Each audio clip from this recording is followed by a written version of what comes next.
मेरे सुकूनों आप लोग का स्वागत है जी। आप सभी का यूट्यूब चैनल साहिल संघर्ष स्टडी में जी। आप लोग स्वस्थ होंगे, मस्त होंगे जी। और आप लोग 100% देकर अपना तैयारी कर रहे होंगे जी। आज के क्लास में हम आपका संस्कृत का फर्स्ट चैप्टर मैं स्टार्ट कर रहा हूँ जी, जिसका नाम है मंगलम। क्या नाम है जी? मंगलम। आपका टोटल संस्कृत में 14 चैप्टर है जी। मैं आपको टोटल 14 चैप्टर को पढ़ाऊँगा जी। साथ में आपको ग्रामर का लगभग 7 से 8 टॉपिक पढ़ाऊँगा, जिससे आपका एग्जाम में बुक से प्रश्न पूछे या ग्रामर से पूछे, आपसे एक प्रश्न नहीं छूटेगा जी। मैं 100% गारंटी लेता हूँ जी। ठीक है, तो बिल्कुल सीधा तरीका से हमारे साथ आप जुड़ जाइए। आपको 100% मैं 4 सब्जेक्ट आपको कंप्लीट करने का वादा किया है, मैं आपको वादा को पूरा करूँगा जी। ठीक है, तो आज की क्लास में हम मंगलम पाठ को पढ़ने वाले हैं जी। उसमें हम आपको संस्कृत में बोर्ड पर लिखना बहुत ज़्यादा क्या होता है जी, मुश्किल होता है, मतलब दिक्कत होगा। जिस तरह से आपको किताब में लिखा होता है उस तरह से बोर्ड में लिखने में बहुत ज़्यादा टाइम लग जाएगा जी। आपका एग्जाम में संस्कृत में प्रश्न नहीं पूछा जाता है। आपका 90% हिंदी में प्रश्न पूछा जाता है जी। 10% आपका मात्र संस्कृत में प्रश्न पूछा जाता है जी। ठीक है, तो मतलब आपका प्योर हिंदी है जी, संस्कृत कहने का सिर्फ नाम है जी।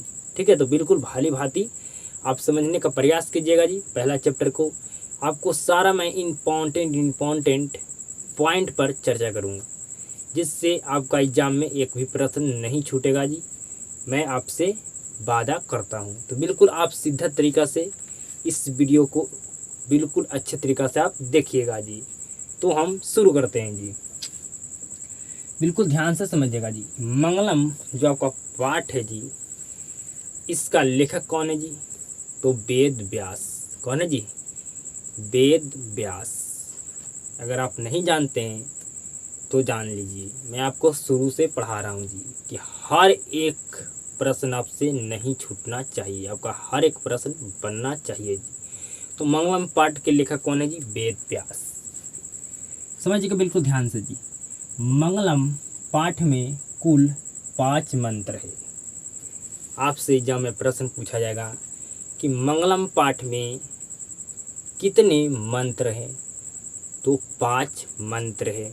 ठीक है जी, आगे समझिएगा। जो 4 उपनिषदों से लिया गया है, जो ये 5 मंत्र है, जो कितने उपनिषदों से लिया गया है? तो 4 उपनिषदों से लिया गया है जी। ठीक है, आगे समझिएगा। इसमें टोटल कितना मंत्र आपको बताएं जी? 5 मंत्र है।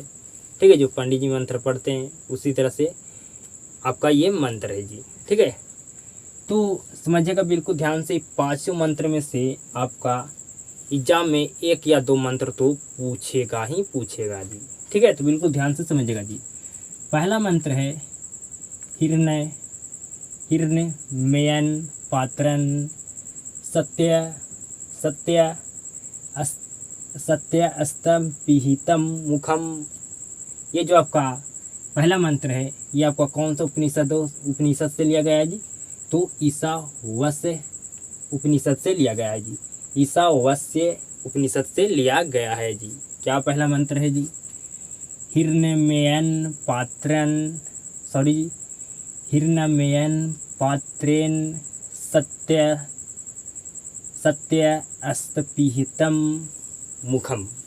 ये पहला आपका मंत्र है जी, जो ये आपका मंगलम पाठ का चैप्टर का है जी। ठीक है, तो पूछा जाएगा ये मंत्र कौन सा उपनिषद से लिया गया है जी? तो आपका कौन सा उपनिषद से लिया गया है जी? तो ईशावास्य उपनिषद से लिया गया है जी। ठीक है, आपका सेकंड मंत्र है जी अनोर नियान महतो महियान।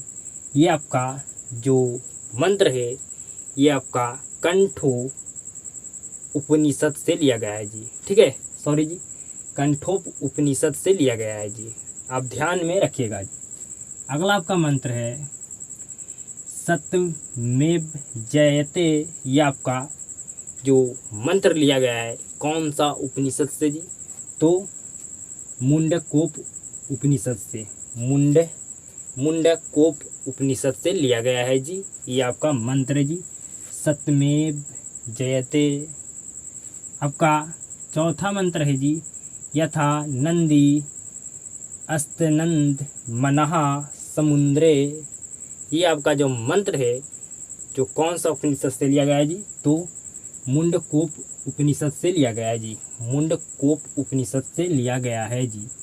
आपका पांचवा मंत्र है, मतलब लास्ट मंत्र है जी, आपका वेदाह वेदाह मिहतम पुरुष महानतम। ये आपका जो मंत्र है जो कौन सा उपनिषद से लिया गया है जी, तो आपका लिया गया है जी श्वेता स्वरो उपनिषद से। श्वेता स्वरो उपनिषद से लिया गया है जी। ठीक है जी, सॉरी जी, श्वेता स्वरो उपनिषद से लिया गया है जी। श्वेता स्वरो उपनिषद से लिया गया है जी। ठीक है जी। जो आपका पहला मंत्र है इसमें किसका चर्चा है जी, तो सत्य का चर्चा है। ठीक है। और दूसरा मंत्र में आपका आत्मा का चर्चा है जी। पूछा जाएगा कि पहला मंत्र में किसका चर्चा है, तो आत्मा का चर्चा है जी, सॉरी जी, आपका सत्य का चर्चा है जी। और दूसरा मंत्र में आप किसका चर्चा है जी, आत्मा का चर्चा है जी। ठीक है। उपनिषद में ब्रह्म मतलब आत्मा और परमात्मा की चर्चा है जी। उपनिषद में किसका चर्चा है जी, तो ब्रह्म, ठीक है, मतलब आत्मा और परमात्मा की चर्चा है। उपनिषद में दर्शन शास्त्र का सिद्धांत है। पूछा जाएगा उपनिषद में किसका सिद्धांत है, तो दर्शन शास्त्र का सिद्धांत है। ठीक है जी। आपको ये 10 पॉइंट बताया जी। क्या आपसे अगर यहाँ से ये 10 पॉइंट से प्रश्न पूछा जाए आपसे, तो क्या आप बता सकते हैं? 100% बताइए जी। आपको आगे और बोर्ड पर लिखता हूँ, फिर आपको हम समझाता हूँ जी हर एक पॉइंट को। ठीक है। सिर्फ आपका ये इम्पॉर्टेंट पॉइंट है जी। आपका एग्जाम में प्रश्न पूछने जाने का यहाँ से सारा प्रश्न आपका बनेगा जी ये पॉइंट से। ठीक है जी। तो 10 पॉइंट को आप 100% समझ गए होंगे जी। ठीक है।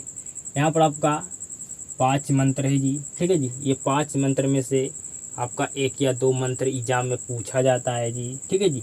तो आप लोग ये 100% समझ गए होंगे जी, उम्मीद और हमें विश्वास है जी। अब आगे लिखता हूँ और आगे आपको हर एक पॉइंट को आपको समझाने का प्रयास मैं करता हूँ। मेरे सुकूनों, आप आगे का पॉइंट को बिल्कुल ध्यान से समझिएगा जी। इम्पॉर्टेंट पॉइंट आपको बता रहा हूँ, जितना मैं इम्पॉर्टेंट पॉइंट बता रहा हूँ उसको अगर आप अच्छे तरीक़ा से समझ लेते हैं तो आपका मंगलम पाठ से आपका एक भी ऑब्जेक्टिव प्रश्न एग्जाम में नहीं छूटेगा जी। ठीक है। तो बिल्कुल ध्यान से समझिएगा जी। मंगलम पाठ में मंत्र पदात्मक रूप में जी। किस रूप में जी, पदात्मक रूप में है। ठीक है। मंगलम पाठ में आपका मंत्र किस रूप में जी, तो पदात्मक रूप में है। ठीक है। आपसे एग्जाम में प्रश्न पूछा जाएगा कि मंगलम पाठ में मंत्र किस रूप में है, तो पदात्मक रूप में है। ठीक है जी। आगे समझिएगा। संपूर्ण संसार परमात्मा के द्वारा शासित है। पूछा जाएगा कि संपूर्ण संसार किसके द्वारा शासित है, तो परमात्मा के द्वारा जी। आगे समझिएगा। सत्य का मुंह हिरण्मयन या स्वर्णमयन पात्र से ढका हुआ है। आपसे प्रश्न पूछाएगा सत्य का मुंह किस पात्र से ढका है, तो सत्य का मुंह किस पात्र से ढका हुआ है जी, तो हिरण्मयन पात्र से, या कह सकते हैं स्वर्णमयन पात्र से जी। ठीक है जी। आगे समझिएगा। आत्मा सूक्ष्म से सूक्ष्म एवं अणु से भी छोटा है। सूक्ष्म से सूक्ष्म क्या है जी, तो आत्मा है। अणु से भी छोटा क्या है जी, आत्मा है। आगे समझिएगा। आत्मा महान से भी महान है। पूछा जाएगा कि महान से महान कौन है, आत्मा है जी। ठीक है जी। या आपसे पूछा जाएगा आत्मा क्या है, तो महान से महान है। ठीक है जी। आगे समझिएगा। आत्मा परमात्मा किसके अंश से जी, पूछा जाएगा कि आत्मा किसका अंश है, परमात्मा का। आगे समझिएगा, आत्मा जंतु के हृदय रूपी गुफा में वास करती है। पूछा जाएगा कि आत्मा जंतु के किस गुफा में वास करती है, तो हृदय रूपी गुफा में वास करती है। यह आपसे पूछा जाएगा कि जंतु के हृदय रूपी गुफा में वास क्या करती है, तो आत्मा। आगे समझिएगा, शौक से रहित होकर ही मनुष्य आत्मा को देख सकता है। शौक से रहित होकर ही मनुष्य आत्मा को देख सकता है जी। आगे समझिएगा, जिसके ऊपर परमात्मा की कृपा हो वही आत्मा को देख सकता है। तो जिसके ऊपर परमात्मा की कृपा होगा वही किसको देख पाएगा जी, आत्मा को देख सकता है। आगे समझिएगा, सत्य की सदा विजय होती है, असत्य की नहीं। हमेशा किसकी विजय होती है जी, तो सत्य की, असत्य की नहीं। आगे समझिएगा, सत्य से देवलोक का मार्ग प्रदर्शित होता है।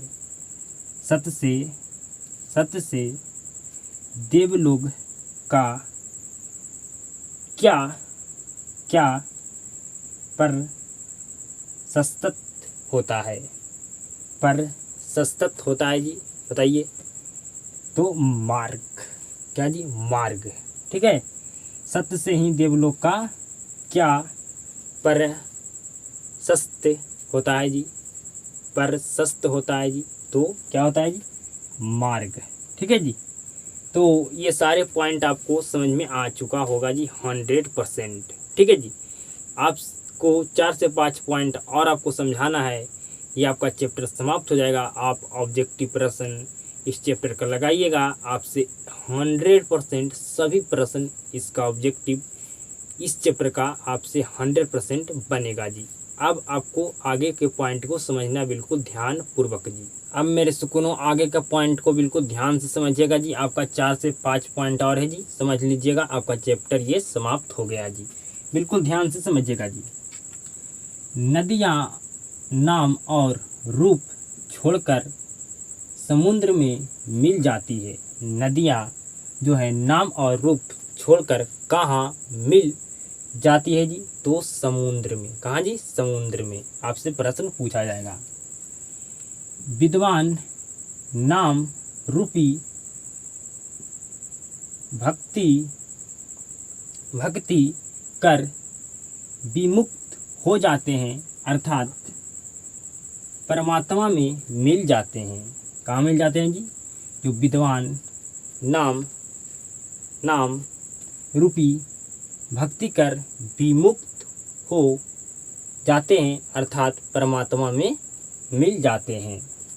आगे समझिएगा, वेद को जानने वाला पुरुष क्या होता है जी, महान होता है। कौन सा पुरुष महान होता है जी, तो वेद को जानने वाले पुरुष क्या होता है जी, महान होते हैं। आगे समझिएगा, जो पुरुष परमात्मा को जान लेता है वह मृत्यु को पार कर जाता है। जो पुरुष परमात्मा को जान लेता है वे क्या पार कर जाता है जी, तो मृत्यु को। ठीक है, परमात्मा को जानने के अलावे मुक्ति पाने का कोई और साधन नहीं है। परमात्मा को जानने के अलावे मुक्ति पाने कोई साधन नहीं है जी। ठीक है, मतलब बिना परमात्मा के आप जाने हुए आप मुक्ति पाने का कोई साधन नहीं है जी। ठीक है, तो आप समझ चुके होंगे जी। ये 5 पॉइंट था, बिल्कुल आप 100% समझ चुके होंगे जी। अब ऑब्जेक्टिव प्रश्न आप लगाइए, आपसे 100% सभी ऑब्जेक्टिव प्रश्न बनेगा जी। ठीक है, बनेगा जी। तो ये 5 पॉइंट आपको 100% समझ में आ चुका होगा जी। ठीक है, आपको कोई भी दिक्कत नहीं हुआ होगा जी। तो आपका चैप्टर क्या हो गया जी, समाप्त हो गया। मंगलम जो पाठ आपका संस्कृत का फर्स्ट नंबर चैप्टर था वो आपका समाप्त हो गया जी। आपको 100% हर एक पॉइंट समझ में आया होगा जी। जितना भी पॉइंट मैं चर्चा किया हूँ आज की क्लास में, सारा पॉइंट इम्पॉर्टेंट था जी। आपसे ऑब्जेक्टिव प्रश्न पूछा जाता है। ठीक है, तो उम्मीद करता हूँ कि आप 100% मंगलम पाठ के हर एक पॉइंट जो इम्पोर्टेंट आपको बताएं समझ चुके होंगे जी। तो इस क्लास को एक शेयर जरूर करना जी, और आप सभी के साथ मुलाकात होता है नेक्स्ट क्लास में।